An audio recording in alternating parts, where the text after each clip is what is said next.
So because of the cold weather, there's been a lot of attention on migrant families who are being evicted from local shelters after 60 days. All right, Fox 5's Morgan McKay live outside the Roosevelt Hotel in Midtown. And Morgan, both immigration advocates and local politicians are demanding an end to this policy. Exactly, Stephen, Teresa. As everyone knows, it has been freezing out here, and this new policy that evicts migrant families with children after 60 days has been in place for almost 2 weeks. Now, behind me, you can see the Roosevelt Hotel. This has been serving as a welcome center for newly arriving migrants, and now the reticketing center for migrant families with eviction notices. Our mayor is a slumlord. City council members and immigration advocates blasting Mayor Eric Adams and his administration for implementing a policy that evicts migrant families with children after 60 days. If these families cannot find their own housing within that time, they have to return to the Roosevelt Hotel and reapply for shelter.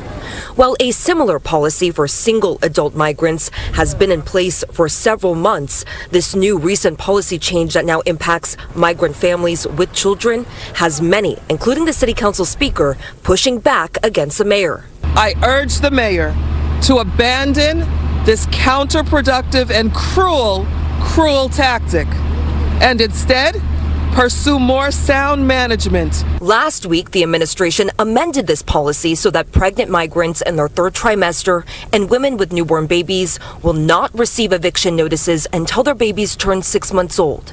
In response to the rally, the Adams administration says they've had to make these drastic policy decisions because they are out of room and resources to care for such a large number of migrants, calling again for a federal solution.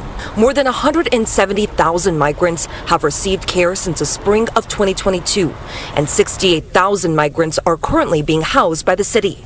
Deputy Speaker 𝗙𝗢𝗖𝗛𝗛𝗢𝗪 disagreed with the mayor that the city is out of room.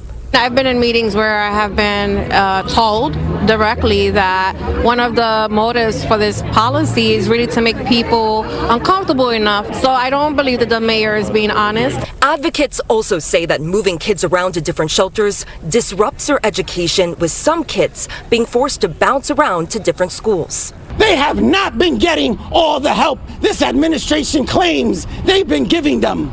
These human beings are being moved from shelter to shelter. Shelter staff have lost their mail and say that since they moved, they had to return their mail to sender.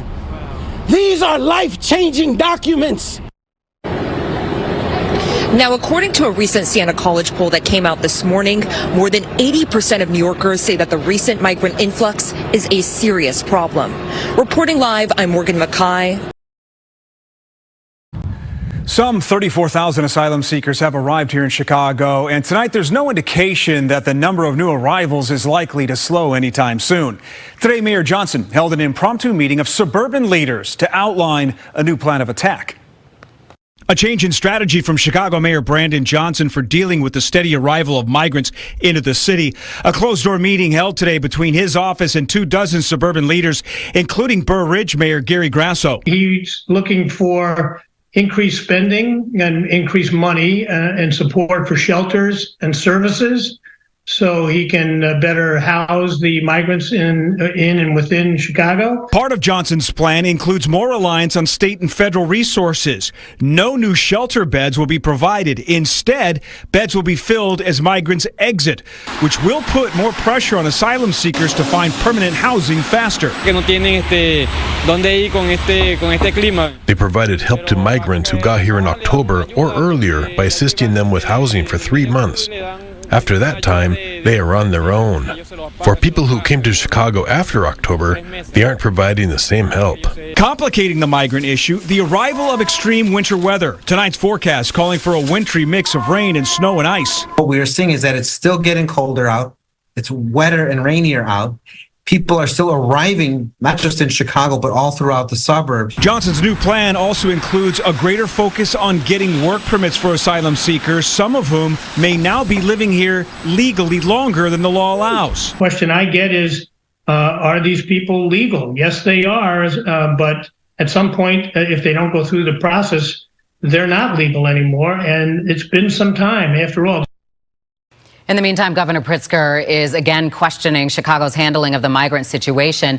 He said he is, quote, deeply concerned about Mayor Johnson's plans to pull back on new building and new shelters, and says the Johnson administration has not told the state what it needs.